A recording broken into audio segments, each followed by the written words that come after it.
Oh, hey there. Welcome back to Sarcastic Remarks. We are actually live in person. For once. For once, yeah. Like we never do this in person. But welcome to the show. This is episode 4125. Thank you to DraftKings Sportsbook for being our sponsor of this episode of this podcast. All of THPN. We have got a lot going on lately. So I apologize about not really tweeting all that much. I've been very, very busy. But we'll kind of get some life updates and everything. But James, how you doing? I'm tired. For once. Like, it's late night, and I'm actually tired for once. I'm not normally tired at 10 o'clock at night. Okay, but you did just start the second Avatar movie. I only watched the first hour. Yeah. I have to go watch the other 2 hours after the show. Yeah. So here's the thing. I mentioned it to you and Samantha. You were talking about it and you're like, what should we watch, Ryan? I was just like, I'm pretty sure the new Avatar movie came out lately. And then both you and Samantha were like, oh, that might be kind of interesting. And then right as soon as I said that, Samantha clicked on it on the TV, and we were both like, 3 hours? Oh my gosh. It's like, no wonder why so many people haven't really seen it. It's because it's so freaking long. It's like watching the Lord of the Rings extended versions. Oh, but those are actually good. Well, actually, I can't really say anything. You can't say anything. I can't say anything about. Okay, how was the first hour at least? I liked it. You didn't know you were going to get a movie review. The first hour, the Jake Sully leaves his main place because he's a wuss. But other than that, it's been fine. He's a wuss. It'll be really interesting to do this next week after you finish the 2 hours, and you can give a full movie. Second update. Update a full week later. Okay. All right. Anyways, guys. We don't even know what we're talking about. We don't even know what we're talking about. So, this is just something that just happened. We thought it was funny. But we do want to give a shout out to our future brother-in-law, Colby, and our sister, Casey. That's why a part of the reason why we've been so busy lately is because they're getting married on Friday. Yeah. So, and both me and James are groomsmen for Colby. And my wife, Amanda, is the matron of honor. She's not the maid of honor because she's married. I had to get that right because Amanda made sure I got that right. So, but it is what it is. So we're really excited for both. Friday's in 2 days, by the way. We're 2 days away from a wedding. We have one break day, which is when we're having all the bachelor parties and all that, and then it's the wedding. Oh, there's basically no time left. Yeah, no, exactly. Yeah. Well, and then you know what we're also gonna do? I'm super excited for it, James. I don't know about you, but Colby's little bachelor party thing. We're going paintball. Heck yes! I'm so excited to get blasted paint in my face. It's gonna be so fun. I'm gonna aim for your mouth. Oh no! Let me tell you. No they taste story. So okay, bad. They taste so bad. We're like 3 minutes in. We haven't even said anything hockey related, but story time. Okay, so I was like 16 or 17 years old, and I was going with my buddies, Cole, Justin, and David. And at that point, we were really big, like airsoft nerds. You know what airsoft is? Is that still a thing nowadays? Yes. Is it? Very much so. Okay. It's probably bigger than it was then. Okay. Well, all right. So maybe we were ahead of the curve. Either way, so we were really into airsoft, but we had always been told that, like, paintball hurts a lot more. So of course, being teenagers, we were like, of course we have to try this. And did we? Yes, we did. And the first place I got shot in was the freaking mouth. I was even wearing a mask and everything. It shot me straight in the mouth. And the thing is, the paintball didn't just bounce off. It exploded because, they have all the little holes for you to be able to breathe through the mask, right? Yep. So all the paint got in my mouth. Yeah. That was my first experience to paintball. I think that happened to Chris once as well. Oh, man. That's hilarious. Oh, man. But anyways, bunch of side tangents there. But we're really happy for Colby. We're really happy for Casey. We're going to have a lot of fun on Friday, and we look forward to that. So anyways, we have got some actual hockey stuff to talk to you guys about. There's been a lot of recent news stuff going on, but we're going to kind of save that for later after the Stanley Cup final. But, since we are a hockey podcast, we kind of have to talk about the biggest trophy in all of sports.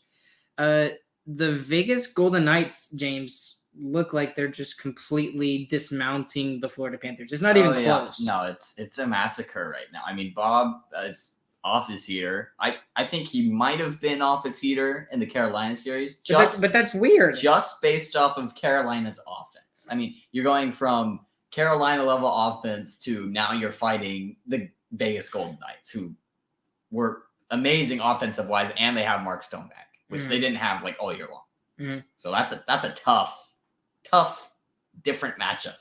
Well, the thing is I feel like the biggest difference in the series is goaltending, like you're mentioning about Bobrovsky. But you look at the beginning of the series, I would have told you that obviously Florida had the upper hand in this one category. Like if you look at offense, you look at defense, and you look at goaltending, I would have thought that would be the one place that Florida had more of an advantage over than Vegas. Yeah, and that hasn't been the case. Yeah, not at all. We gotta. That's been ridiculous. Okay, so I haven't even watched the games really, but I've known how good he's been. No, but have you seen the save? Yes, the save. The battle save. It was that was the turning point of the game. Yeah, it was 1-1. And I'll steal Steve Dangle's thoughts on this, but he was saying that save should be that stick that he used to make the save, that Adin Hill made use to make the save, should be in the Hall of Fame at this point. Yeah, maybe. I was it should be. It was a ridiculous save. I've never seen anything like that, and I thought that was her for sure goal. It should have been goal. It was literally an open net. All you had to do was elevate it just a little bit, like 2 inches, and that's a for sure goal. And then maybe that game is completely different than the way that it went in game 1. Yeah.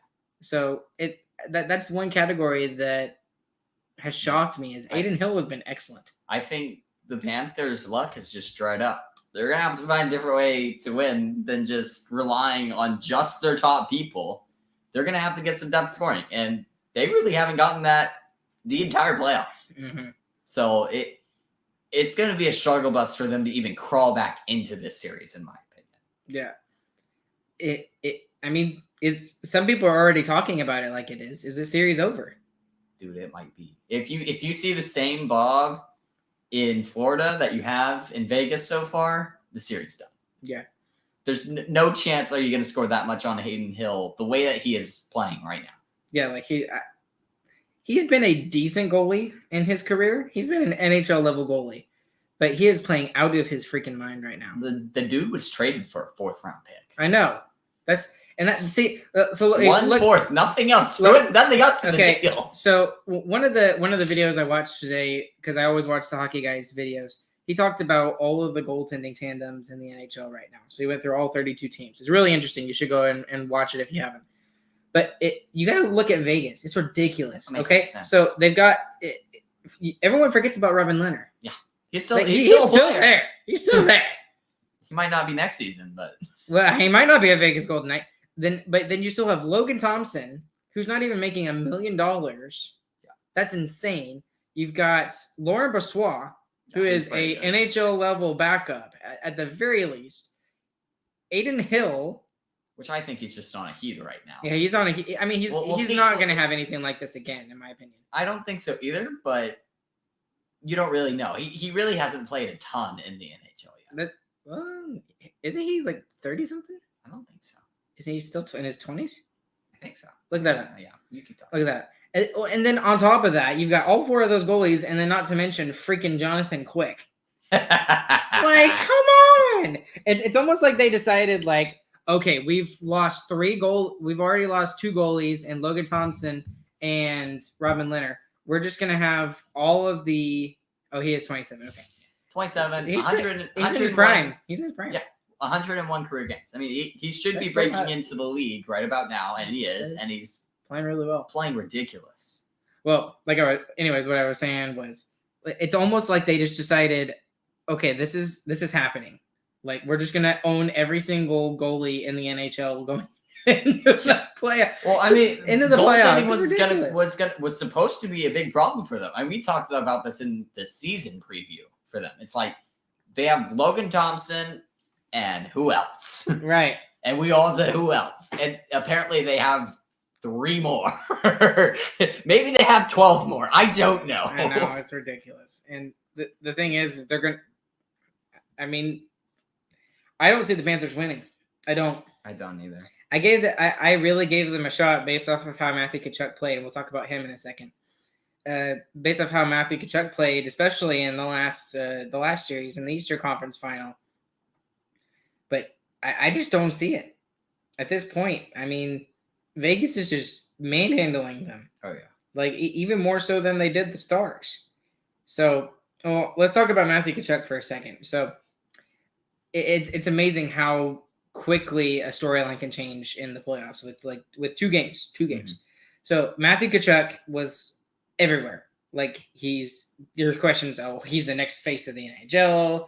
He's going to be like the Conn Smythe winner. Yeah. If the Panthers win the Stanley Cup, and now fast forward 2 games in the Stanley Cup final, he's had 3 misconducts now. I think 3 misconducts. He's playing like Matthew Tkachuk.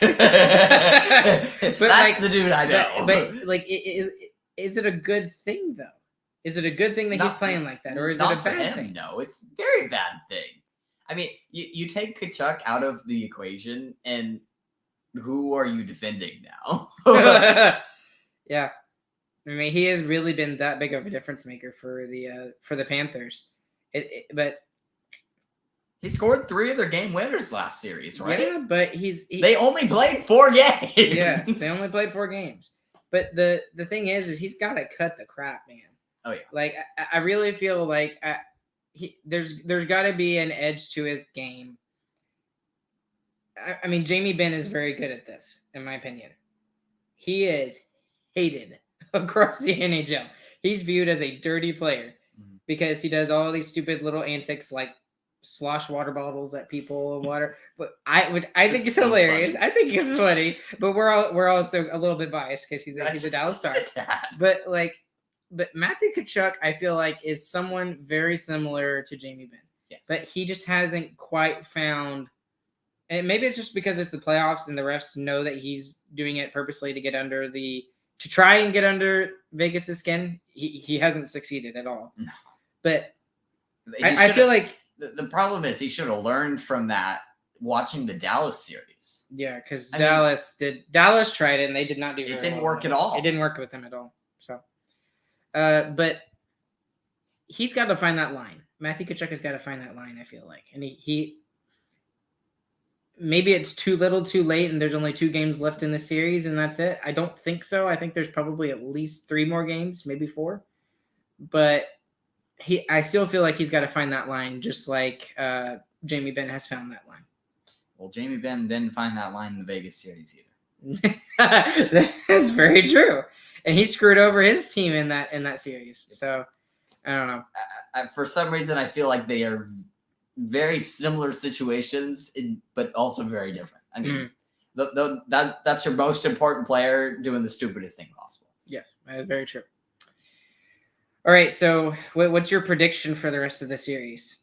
I think I kind of gave mine away what I think is going to happen. But what do you think is going to happen for the rest of the series? If the Panthers can start playing defense again, then they can push it to 6, maybe. What do you think is going to happen? I don't think they're going to show up. I think this is going to be over in 4 or 5. So you think this is going to be a sweep? It could be a sweep. Okay. The way that they're playing right now, Vegas scored 5 and 7 goals on them. That is more. At least we weren't that bad. That was more goals than the entirety of the last series they played. Maybe the last 2. I haven't done math, but the Maple Leafs only scored 2 goals every single game against them. That's true. And they had Aiden Hill in net. Yeah, that's ridiculous. Crazy. the Maple Leafs were the most offensive team besides the Oilers, right? Mm-hmm. They're 2nd or 3rd in goals for. And they scored 2 a game against the Florida Panthers for 5 games straight. Nope. I don't think it's happening. I think they're done. I don't think it's going to be a sweep. I still think it might be. I don't. I think there's too much fight in the... No, I don't think they stand a chance. There is too much fight in Matthew Tkachuk. He's going to drag this team to at least 1 game. he already drug them past the past three rounds. He drug them 3 rounds already. Yeah. He drug them out of that Boston series. He scored that overtime winner in like game 4, and he was trying to get his team all hyped, and they weren't having it. Yeah, because they didn't think they had a chance. Yeah, but I think he's that whole team's heart and soul, and if he's going to get a misconduct every single game, no chance. Is there any bets that he gets misconducted every single? I bet there's got to be some prop bets out there for that. There's got to be some prop bets out there for that. All right, so I think it's going to take 5 games. I don't think it goes to 6. So I really think it's not going to be 4, James. Stop mimicking 4. It's not going to be 4. It's going to be 5. And Vegas is going to win. And then maybe we can finally stop hearing about them winning a cup. Maybe they'll finally be bad. Maybe. But I mean, they are over the cap right now, right? Oh yeah. they're well over the cap. They're pulling a Tampa there. So Oh, it's worse than Tampa, Yeah. I'm pretty sure. really? It's really bad. They're an entire Mark Stone contract over the cap. Oh my gosh, that's ridiculous. Okay. And they still don't have a goaltender. Yeah, that's true. They're still using Aiden Hill. Yeah, that's ridiculous. Okay. Well, let's move on because we could talk about the Stanley Cup final, but it's by the next podcast episode, it's probably going to be over. I think so, yes. There's no way. Although, no, you need to talk about the schedule. The other thing, because you were complaining about this Word. off camera before we even started. the schedule for the finals is so stupid. So we waited like 4 or 5 days to get game 1 in Vegas. We waited so long. That's ridiculous. And then we get game 1, day off, game 2. And then for some reason, they put a 2-day off until they get back to Florida. So game 3 is tomorrow. Game 3 is tomorrow. And then day off, day on. But then game 5, there's another 2-day break. And if they go to game 6, there's another 2-day break. And if they go to game 7, there's another 2-day break. Game 7 will be on the 19th of June if they make it that far. That's over a week from now. They've already played 2 games. They stretched out one series over 2 weeks. Why? Because they can, James. They're stupid. The whole point is that it's supposed to be game off, game on, game off, game on. And it's supposed to be tough. It's supposed to be tough on the players. I just think it's dumb that they're having the 2-day breaks for travel, essentially. Mm-hmm. All right. I just thought it was funny because James was ranting about the schedule. It's stupid. But he's right. Is he? You're not wrong though. We had one 2-day break in the entirety of our playoff run, I think you're right. and it was in the Seattle. Excluding between series. That doesn't count. Between our first and second round series, That I think there was like stupid, 3 too. days. That was so dumb. That was for both Well, there were some conferences. there were some game 7 still going on, so I think that's why. But so that at least made some sense. But I think you're right. You're losing some momentum. I feel like when you space the games out so much, right? That only makes sense. I think so. People were going to lose interest, right? Even though it's the Stanley Cup final. I already lost it. Well, you didn't even start interest, okay? I only care about the Dallas Stars.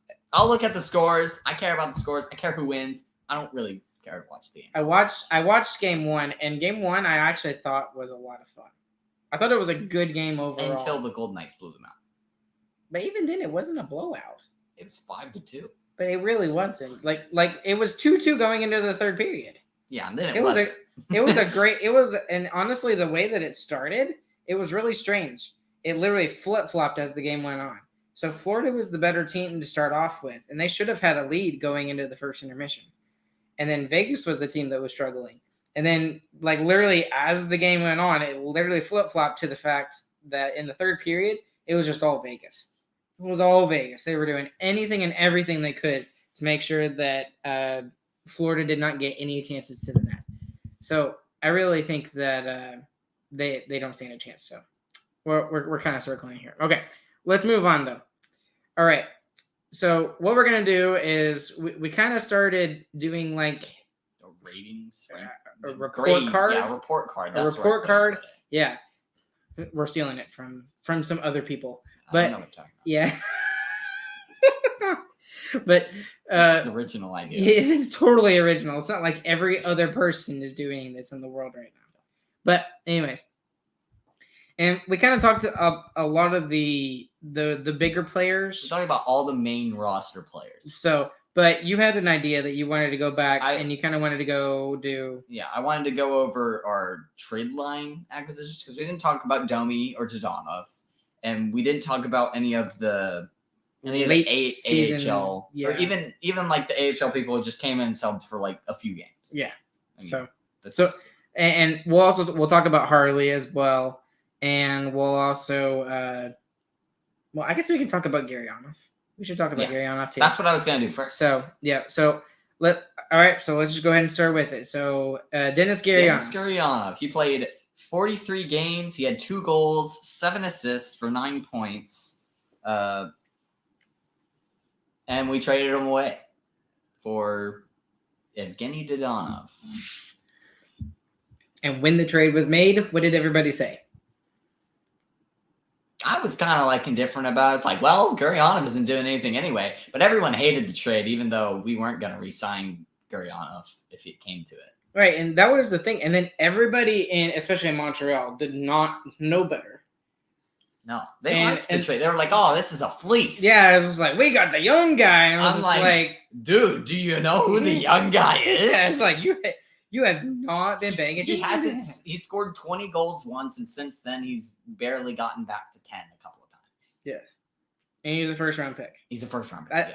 I really think that's the only thing that's keeping him in. The league. We also signed him for $2.5 million, right? Well, we didn't really really had him for $2.5 million. Yeah, we didn't have a choice though because that was his offer sheet, or not his offer sheet. That was his qualifying offer. Yes, sorry. qualifying offer. So and his qualifying offer this next upcoming year was going to be more. I'm pretty sure. I think it was going to be the same. Regardless, not worth it. I agree. No, yeah, $2.5 million is not worth it for Garyanov. But I wish no ill will towards him. It really sucks because. And this is something that when he got traded, I put up a little video of my favorite moment from him, and it's got to be Game 5 against the Golden Knights in the bubble. Yeah, that's probably his coolest moment. That's one of the coolest. I mean, especially for your generation and like give or take 5 years I from still your like age. the Radulov goal more. Yeah, okay, the Radulov. Okay, that was you're talking about the Winter Classic, right? No, the one in bubble. Overtime the winner, okay. like 3 seconds in or something like that. Yeah, that's that was great. But everyone is going to remember that goal, just like everyone's going to remember Yoel Kiviranta, and it's just because of the hat trick he scored against the Avalanche in Game 6 or Game 7. Game 7. So he's going to be endeared by a lot of Stars fans. It just really sucks that he never really lived up to his potential. He couldn't really figure it out. And this year we were like, okay, he's really got to do it now. And he's got a new system, and he's going to get a chance to work with Jamie Benn and or Tyler Seguin, or not just be on the fourth line. Yeah. And then on top of this, you're coming in with a fresh set of eyes, with a brand new coaching staff who is more geared towards. Yes, they're going to focus on the defense, but more geared toward the offensive side of the game. Yeah. And I mean, that was one of the things that the Stars were well known for, was getting goals off the rush. And that was something that Garyanov was supposed to. Yeah, I mean, his speed should let him do that. Yes. And he never really showed that. And the worst thing is, he didn't just not show it. He was worse than he was the last 2 years. I mean, he scored less goals, had less assists, and even counting together the games he had in Dallas and Montreal, he had 66 total. He ended with 7 goals, 10 assists, 17 points. That's not good enough. No. Nowhere near. I mean, even the last 2 years he was on the team, he made it to 30. He underperformed in a year that he had to be his greatest. And that's really all I have to say on it. Here's a question, and it's a sad question to think, but have we seen his greatest already? Yeah, 20 goals. That's sad. Yep. How old is he? 25? Yep. It's 25. 27. Wait, really? Let me double check. Yeah, double check that. But I'll give him a grade for this season. Obviously, the way we're both talking, I feel like we're going to give him the same grade. But for me, it's got to be enough. It's I mean, 1,000% enough. I mean, it got to the point to where he got traded for a guy that was 33 years old. and that dude played way came better. in and was like very, very good for the Stars and was a perfect fit for the Johnston Ben line. So, all right, James says he's 26. So, that's sad to think that. I mean, that's probably the best you're going to get. Maybe you see another 20-goal season, but highly doubt. It would have to be a Val Nichushkin situation. This one's just different. It's not. Now that I'm thinking about it, it's a lot similar. It feels different. First round pick, and he only played 23 games in Montreal. He didn't play the entire rest of this season. I don't know if he got hurt actually. Did he get hurt? I have no idea. I have no clue. I stopped. I'm sorry. I stopped paying attention to him, but still. Okay. We gotta move on. Who's next? Let's just go with Dodonov since we've already it's Gurrianov's counterpart. But we traded it for. Well, and let's go ahead and talk about this discussion too, whether we should resign him or not as well. We'll talk about his season first, and then we'll discuss whether we need to resign him or not. So for the Stars, he played 23 games, had 3 goals, 12 assists, 15 points for the regular season. I should get the playoff stats too because that's kind of the important one, isn't it? Okay, so for the playoffs, he played 16 games, 4 goals, 6 assists, 10 points. And how many games again? 16. That's pretty good. Yeah. That's depth scoring. The crazier That's exactly thing, what you needed from Gurrianov. The crazier thing is he's only played 4 other playoff games, and he had 1 assist. And he was that dynamic? He was that dynamic. Wow. He's pretty good. Yeah. So I guess the question is what would you give him as a grade? He gets an A+, and I'll tell you why. Because we had He's not Gurrianov. We had Dennis Gurrianov, and if Dennis Gurrianov was what we had going into the playoffs, we wouldn't have made it out of the first round. That's just fact. We would not have made it out of the first round. He scored 3 goals in the first round. 3 even strength goals, too. Yeah, that was a series we were not figuring out how to play even strength-wise. So he came in and completely exceeded expectations. Oh, yeah. So we just needed him to be able to play with Johnston and Ben. Well, no. But when we traded for him, everybody was talking about, he's going to play with Sagan and Marchment because he needs to play on the second line. They obviously found something. Yeah, they found something with him with Ben and Johnston. So, I don't know whether to give him an A or an A+. Give him an A+. I already gave him an A+ too. Well, just agree with me.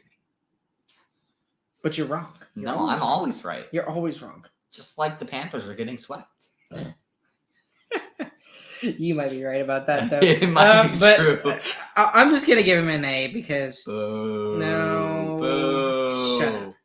Mine's wrong. Okay, well, I don't know. Okay, you know what? That's not fair. My reasoning for giving him an A instead of an A+ is because he didn't have the same seasons like Robbie Hintz or Mira Heiskanen or anything. He's 33 years you old. Know what? You know what? He's 33 years old. He came in. He came onto this team with no expectations. He's like 23 games in the regular season. Yeah, he had no expectations, and he played well. Okay, I'll give him an A+ for that because, and I think. And now this kind of goes into the topic. Do we re-sign this guy? No. Why? Because you have Logan Stankoven coming, and I want Domi more than I want him.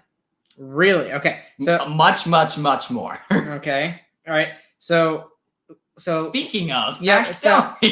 Well, let's talk about his report card here in a second. But let's because I think this is a good discussion to kind of talk about. So. I haven't really made up my mind. I haven't really thought about it enough because of how busy we've both been over the past couple of weeks. But this has been a topic of discussion between Stars fans is who do you resign? And do you resign both? Do you resign one? Do you resign neither? So what do you want if you're Jim Nill? What do you want to do? I want to resign Domi, and I don't want to resign Dodonov purely because of age, mainly. Okay. The problems with it is that Domi is going to cost a lot more than Dodonov is. But I mean, there's just I think there is a lot there with Domi, Marchment, and Sagan that we did not get to see because for most of the time, Sagan was hurt, or Marchment one was hurt. of them was hurt. Yeah, one of the three was always hurt. Okay, but here's my problem. I'm playing devil's advocate here. Is it was rare that those three guys were together. Yes, they were good when they were together, but you can't base a $4 or $5 million decision based off of will. Okay, Kyle Dubas. We can and we will sign the core for it. No, but when you're looking at you need a top 6 forward and you're looking at which one is better, Dodonov or Domi. Domi's better every single day of the week. Because okay, but you're what also you re-signed Dodonov for, you're putting him on the third line with Johnston and Ben. That's what you're signing him for. And you're saying Logan Stankoven and you're going on the second line. See, that's my only thing is that you're already solidifying your lineup before Logan Stankoven even gets to the NHL. Yeah. What if he's like an amazing fit for that second line? Are you going to put Domi with Ben and Johnston? You put Marchment down with Johnston and Ben. That works fine. I don't know if that. You have a Domi, Sagan, Stankoven line. You should say it right. Yes, you got to say it right. Yeah. By the way, everybody, side note. It's Stankoven, not Stankoven. Officially, like if you ask him, his name is Stankoven, not Stankoven. Okay. Anyways, continue. I apologize. But regardless, a line of, in my opinion, the if you're making the argument for Stankoven to go on the second line instead of whoever, Domi, let's say, mm-hmm. I would still much prefer a Domi, Sagan, Stankoven line. And then you have for your third line, you have a Ben, Johnston, Marchment. I like that better than a Ben, Johnston, and Dodonov. Even though we saw what they could do? Yes. Okay, that's fair. That's fair to say. It's a heavier line. It's going to do damage even if they are not scoring. That's also true. Okay. But the only thing Ardell, I'm just now seeing his comments. In America, Ryan, it's not. It's Stankoven, especially in Texas. No, but we can just call him Stanky. Stanky. Okay, I actually think that is his nickname, is Stanky. I mean, what other names could he have? Yeah, right. Exactly. So here's my thing. And I know you didn't get a chance to watch the exit interviews. I just did the exit interviews today. I'm so far behind that I just watched them today. But there was one of the most interesting interviews out of all of the exit interviews was Max Domi. And he was asked about, being a potential free agent and all that sort of stuff. And obviously it's crazy to think, but in less than a month, he probably won't be a Dallas Star anymore. Yeah. But he was talking about the fact is like he hadn't really thought about that and everything. But one of the things that was really interesting that he said is that he wants to stay in Dallas. Well, he actually came out and said that. Is what he wants. Yeah, no, and he used that word specifically. He used the word stability. Because he's been on 4 different teams mm-hmm. in the last 4 years. Mm-hmm. There's a reason for that. It's because he's good. Yes. Well, he just hasn't found a place that needs him yet. And I think the Stars need him a lot more than the Stars need the Dodonov. Okay, and that I would probably agree with you with. Now, here's the problem, though, is how if you do re-sign Max Domi, there's probably going to be a couple of things that you have to do in order to make everything fit under the cap. I think Logan Stankoven coming in will help tremendously with the cap because I think I don't expect him to do as well as Wyatt Johnston did. That's just one thing. And I'll tell you another thing about Wyatt Johnston. No one should expect that either. I mean, when you get rookies like that, you shouldn't expect them to do good like that. I mean, when you have the Calder Cup or the Calder Trophy and stuff, Am I saying that? Yeah, that's the rookie trophy. That's the right trophy. All right. When you have these trophies, I mean, these are for the most outstanding rookies. Mhm. That's not a normal thing to happen. Normally, you get a rookie and he's okay.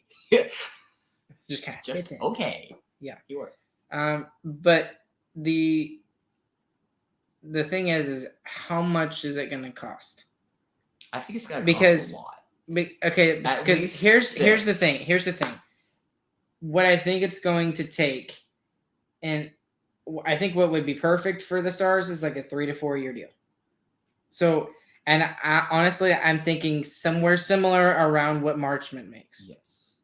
But I don't. He made $5 million this past season, and now $5 million didn't get put towards the cap against the Stars because Chicago retained 50% of that.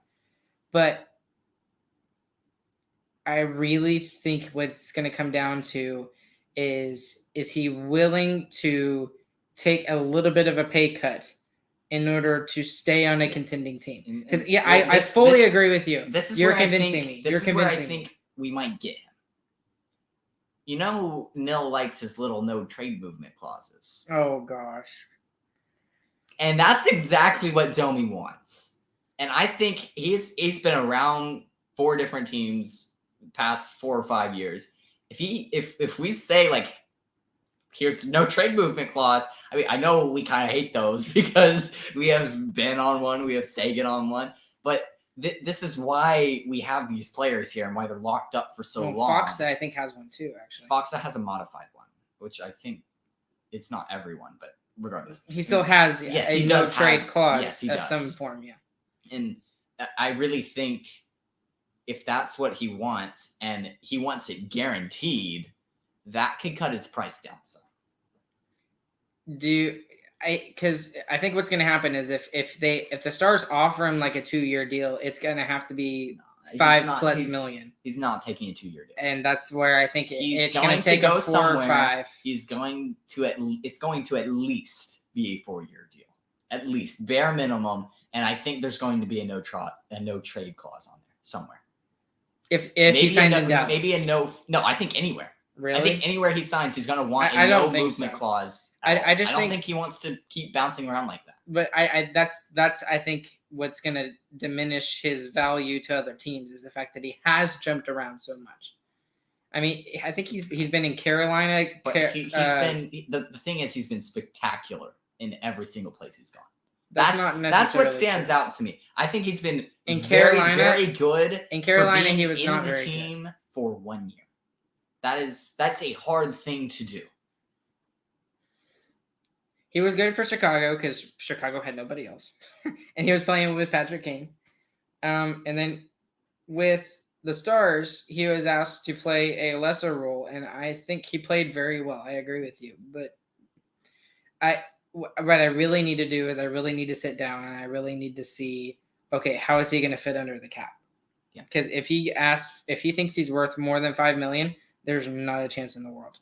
Now, if you can get him at 3.5 or 4, but we also, I think you do it for 4 years. We also have a lot of people, unrestricted free agents this offseason. I mean, you're choosing between a lot. Yeah, I need to go look at the cap friendly again, but there's a lot of space there where we can move people around, we can give other people less, and that's why I think we can really make Domi work. Mm-hmm. Okay, let's give him a grade real quick because it's amazing. We're already at 40 minutes already. Oh goodness! I know, right? Give him a grade for the season.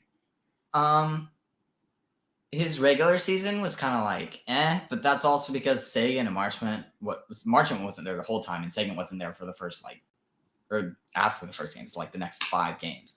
I think he did fine. I'd give him an A-. I'll give him a B+. Maybe I'm just pessimistic like that. Okay, Dadonov. We gotta talk about him quick. We already talked about Dadonov. Oh wait, did we? I think so, right? Did we? Oh my gosh. You can tell we're really tired. We did because we talked about Gurianov, then Dadonov, and then Domi. Okay, all right. Let's talk about Harley. Harley is next. Yes. Harley is next. I'll start with him first.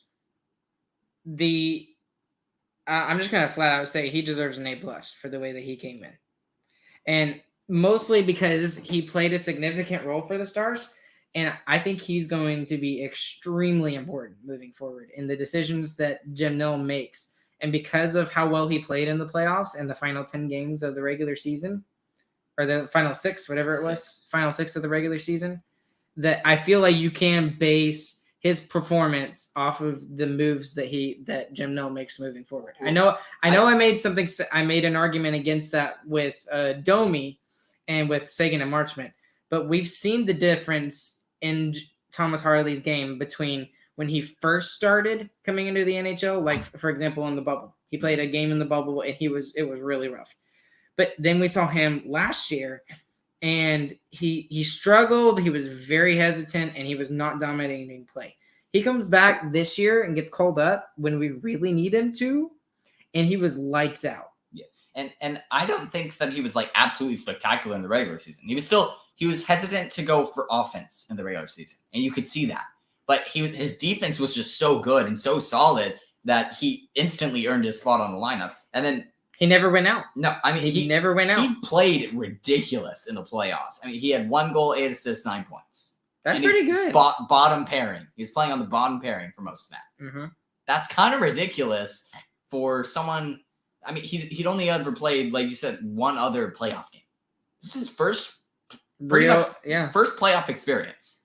Played 19 games, a goal, 8 assists. And while Hanley was getting out of the lineup and Colin Miller was coming out of the lineup and Hakanpää was coming out of the lineup because he was hurt. Mm-hmm. But Harley was consistent. Yes. He was and that's all you can ask. He played more and more minutes. We talked about this when we were doing. He was almost 20 minutes. He quickly was working his way up to more and more ice time. Mm-hmm. And I think we'll see that even more next year too. I think he has to. I think he's gonna be a top 4.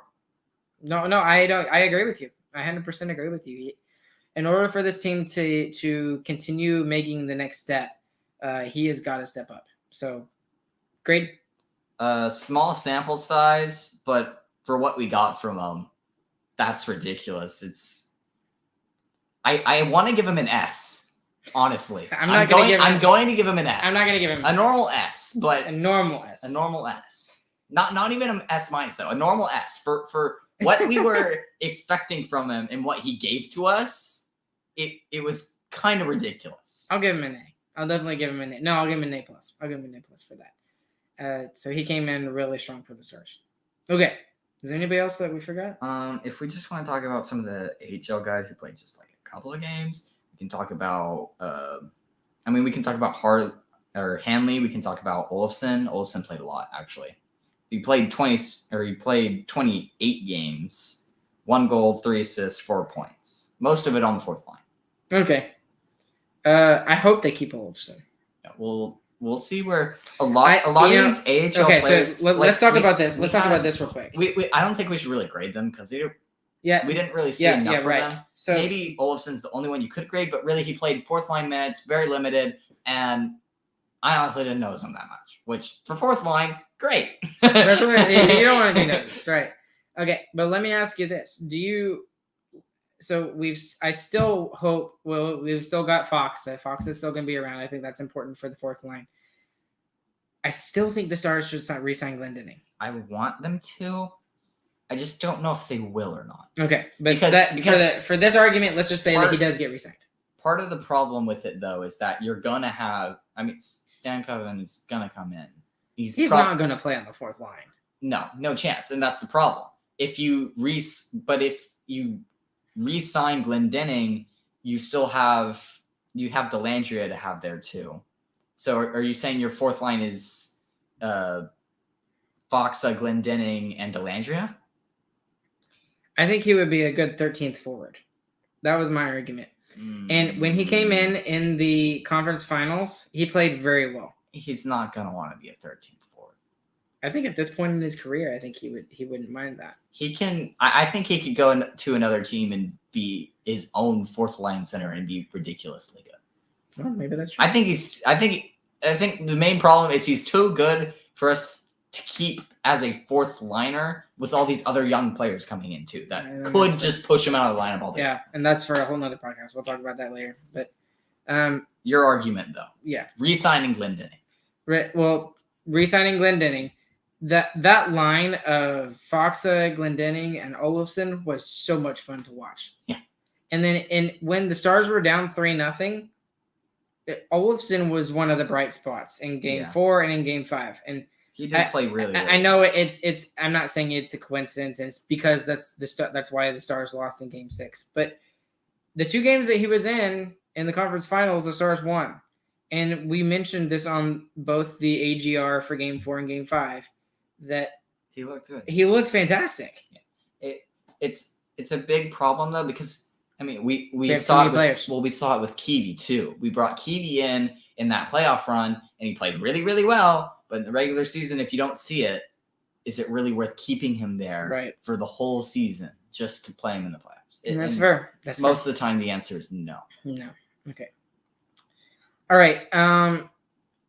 So I guess we really can't grade anymore. So what I really want to get into, and just the last thing, and then we got to think of we should do a Who Cares segment. Someone tell us what we should do for a Who Cares segment, because we have no idea and we didn't talk about it before. This will be interesting. But what do you think the focus of the Dallas Stars should be moving forward going into this offseason? Because I think there's one thing that I think they should focus on. What do you think it should be? I want them to get another top 6 forward. So I want them to retain Domi and have that be their top 6 forward. Because, I mean, you can have anyone play with Johnston and Ben on the third line, and they're going to look good, in my opinion. I really think that Andrea played with them. Donov did. Marchment did at times. And then your only other gap in the lineup is on defense. And I think more of that, for me, is going to come from the people that we have now. I mean, we still have Lundqvist. He had a rough season overall, okay? But he still had flashes where he looked really, really good, honestly. And if he's able to keep himself, not be down on himself and keep training throughout the offseason, he can still make this team very easily. Well, I don't have any doubt that he makes this team. We'll just have to see if he stays on. Well, here's some insight. This is from the exit interviews from Pete DeBoer. But he wasn't disappointed with Nils Lundqvist at all. If anything, he said this is just how the progression of a normal young defenseman, especially an offensively minded defenseman, goes. And he's exactly right. And okay, so he's not Thomas Harley, and he's definitely not Miro Heiskanen. No, believe it or not, Miro Heiskanen is still only 23 years old. Oh, that's the exciting thing. There's no way that dude's 23. Yeah, I feel like he's late 20s. That's how good he's been. Yeah, because he plays like a vet. Okay, but anyways, so I think Lundqvist is. I think he's 21 or 20. He's not 20. He's 21 or 22. I think he's 21. I'll have to look that up. But the thing is though with him is if we can get him going, I think he could be scary. He could be scary. But it's the same thing. He's 22. Okay, he's 22. But it's the same thing. I think that's the biggest thing you need to focus on in this offseason is when you look at the difference between the Stars and the Golden Knights. It's all on defense. The Golden Knights did not have a single player under the age of 25 in their defense. And which is anyone under 6 foot. That's the other thing, okay? And so that's why I feel like we failed a little bit because we needed our defense to get into that. But we have those guys. Now, part of it didn't help that Lindell had a couple of bad games. And Hakanpää was hurt. So our 2 biggest guys were the most injured in the series or did not play well.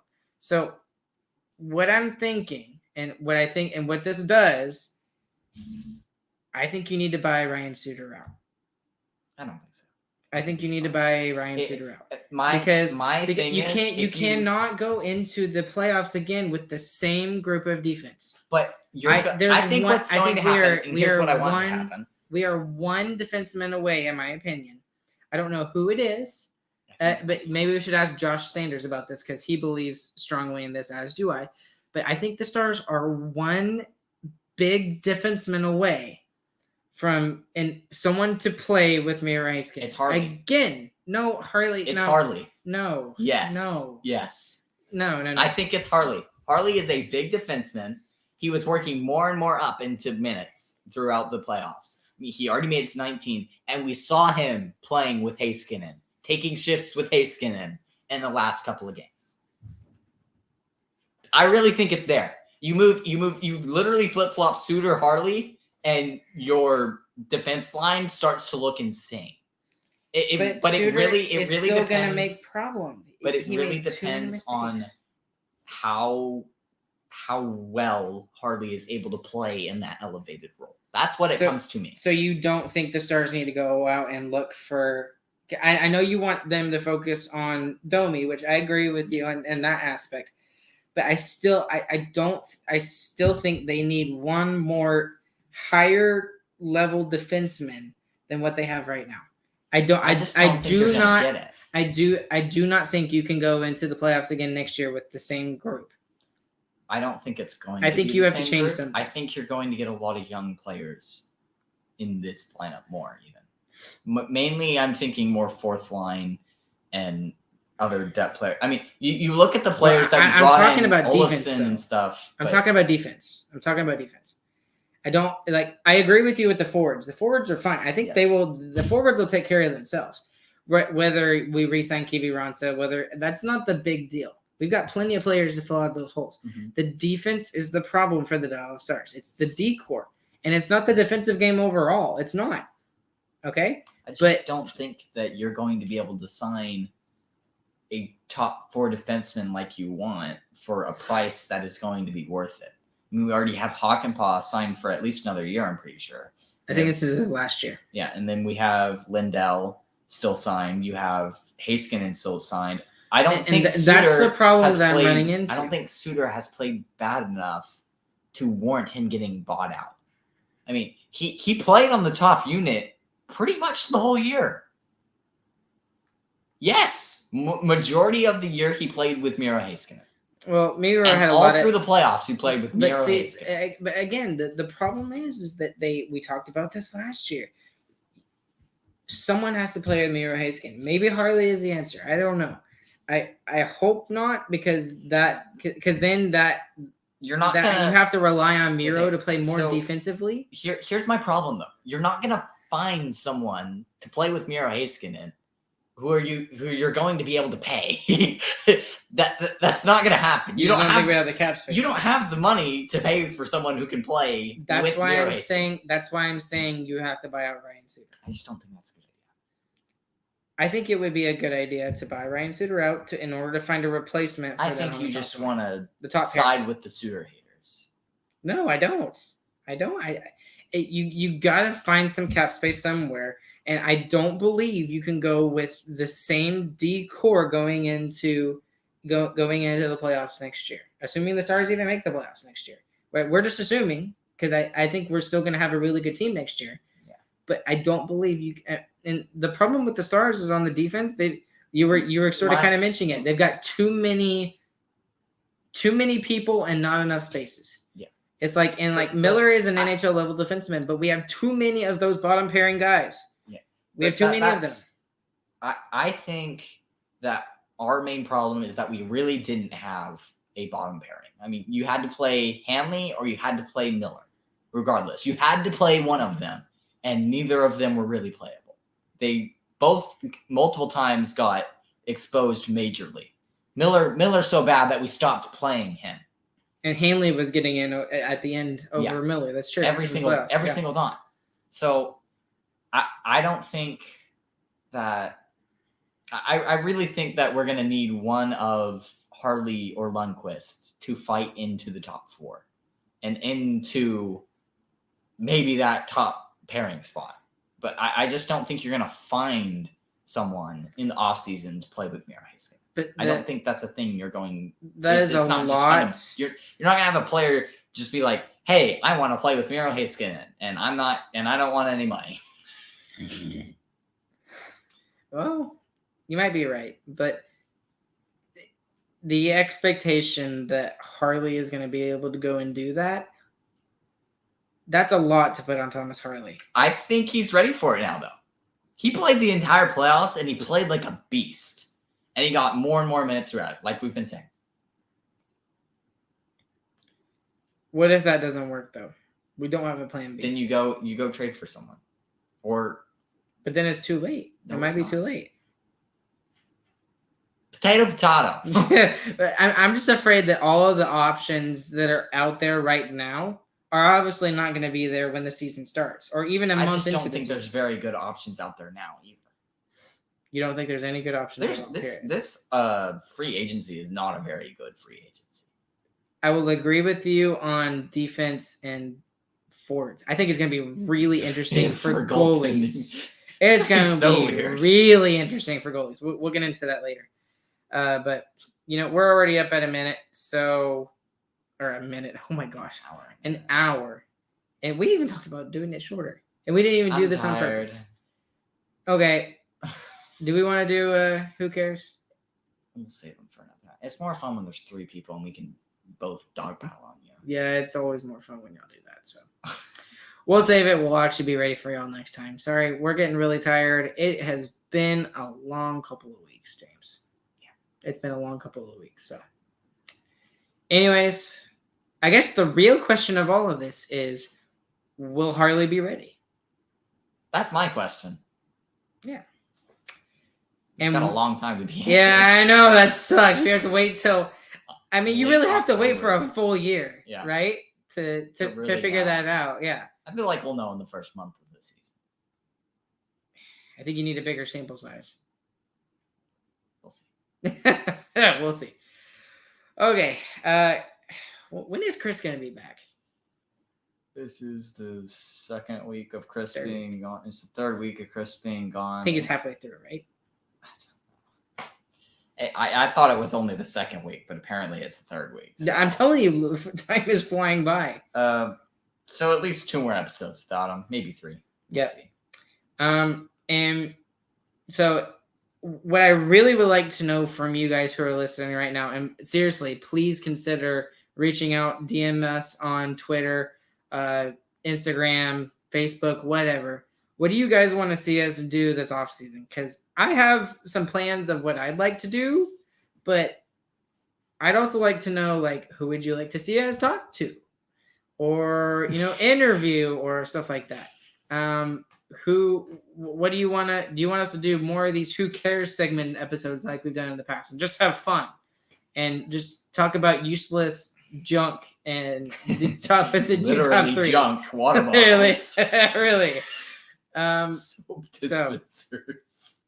I do want to Candles. candles. That's one for next time. Candles. Okay, Favorite candle candles. scent. That actually would be a good one. That is 'cause such a good one. I feel very strongly about candles, especially That's weird, Ryan. You should Bath and Body Works. Bath and Body Works candles. Okay. I feel very strongly about that. Okay. Anyways, but we are going to continue the Stars fan stories for this offseason. So look forward to those as well. If you'd like to be on one of those episodes, please reach out to us as well, and we'll set up a time to do that and get to know you, and we'll see all that.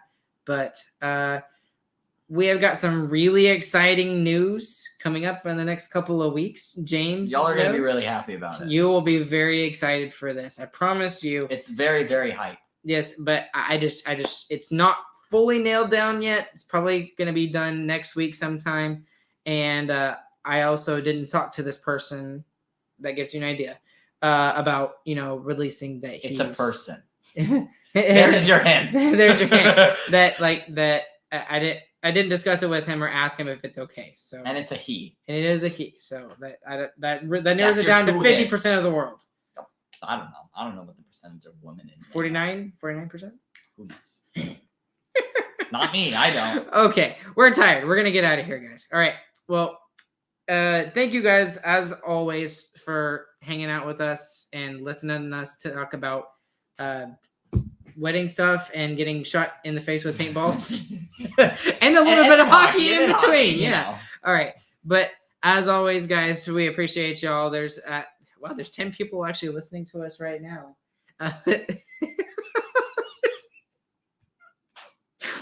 Sit down, James. You're so tired. I No, want to go sit to there. sleep. I don't want to Okay. sit there. I better get That off chair's this before it hot. gets any crazier. Okay. And then for all of you that are listening afterwards, thank you as well. We appreciate you guys doing that. And as always, we want to thank our sponsor, DraftKings Sportsbook, for always being there for us, giving us a little bit of moolah as we go through this, and we appreciate them. So lots of off-season content coming your way. We're really excited. Along with James, my name is Ryan. We'll catch you guys on the flip side. Hope you guys have a good, fantastic morning, afternoon, evening, whenever you guys are listening. And James, say bye. Oh, bye. Okay, bye. And Chris will be back very shortly, guys. We love y'all. Good night.